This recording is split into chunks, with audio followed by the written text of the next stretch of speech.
हाय दोस्तों, मैं सल्लभ जैन आपका स्वागत करता हूं ओरा न्यूज़ के एक फ्रेश एपिसोड में। पांचवीं पीढ़ी के स्वदेशी लड़ाकू विमान एमका को मंजूरी, निजी कंपनियां बनाने में करेगी मदद। 7,000 केजी विस्फोटक लेकर उड़ेगा, रडार की पकड़ में नहीं आएगा। भारत में बनने वाली पांचवीं पीढ़ी लड़ाकू विमान यानी एडवांस मीडियम कॉम्बैक्ट एयरक्राफ्ट एमका के प्रोडक्शन मॉडल को मंजूरी मिल गई है।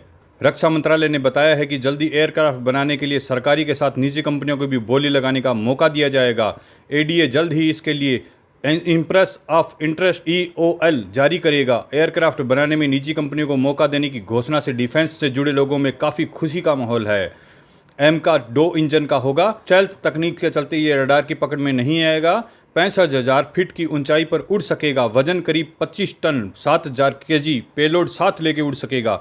एक बार ईंधन भरने पर 3240 किलोमीटर की उड़ान भर सकेगा। 2035 तक मिलने की उम्मीद है एयरफोर्स को और नेवी को।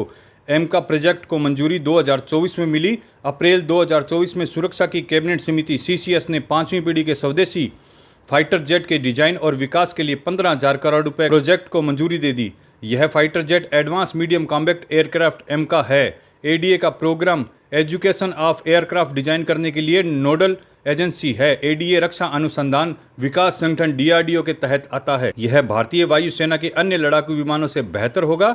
दुश्मन के रडार से बचने के लिए हाईटेक स्टेल्थ टेक्नोलॉजी से लैस होगा। इंटरनेशनल लेवल पर इस्तेमाल हो रहे पांचवीं पीढ़ी के स्टेल्थ लड़ाकों से भी बेहतर होगा। एम का स्वदेशी तकनीक से बनने वाला दूसरा fighter jet advance medium combat aircraft यानी एम का देश में ही विकसित होने वाला दूसरा फाइटर जेट होगा। इससे पहले भारत में लाइट कॉम्बैक्ट एयरक्राफ्ट एलसीए तेजस, उसके एडवांस वर्जन तेजस MK1 को तैयार किया जा चुका है। इसके भी उन्नत संस्करण MK1 एम का 2035 तक एयरफोर्स और नेवी में तैनाती के लिए उपलब्ध हो सकेगा। भारत का एम का पांचवीं पीढ़ी का स्टेल्थ फाइटर जेट होगा। इसमें रडार से नहीं पकड़ा जा सकेगा। यह कई तरह के उन्नत हथियार ले जा सकेगा। अभी तक एमका के कॉम्बैक्ट मॉडल को डिस्प्ले किया जा रहा था। पहली बार इसके प्रोडक्शन वर्जन को भी लेकर जानकारी सामने आई है। एमका के सामने भारत की ट्विंस इंजन फाइटर जेट के लिए विदेशों पर निर्भरता खत्म हो जाएगी। यह एयरफोर्स और नेवी में तैनात होगा। भारतीय वायुसेना ने देश में बने जेट्स इस्तेमाल कर रही है। 30 जुलाई को एयरफोर्स ने जम्मू एंड कश्मीर में अवंतीपुरा एयरबेस पर हल्के लड़ाकू विमान तेजस MK1 को तैनात किया। सेना का कहना है कि पायलट्स घाटी में उड़ान की प्रैक्टिस कर सकेंगे, इसलिए इसे किया गया। कश्मीर पड़ोसी देश चीन, पाकिस्तान के लिहाज से संवेदनशील है। तेजस MK1 मल्टी रोल हल्का फुल्का विमान है जो वायुसेना को कश्मीर के जंगली पहाड़ी इलाकों को और मजबूत करेगा। भारतीय वायुसेना के पास में अभी 31 फाइटर जेट हैं।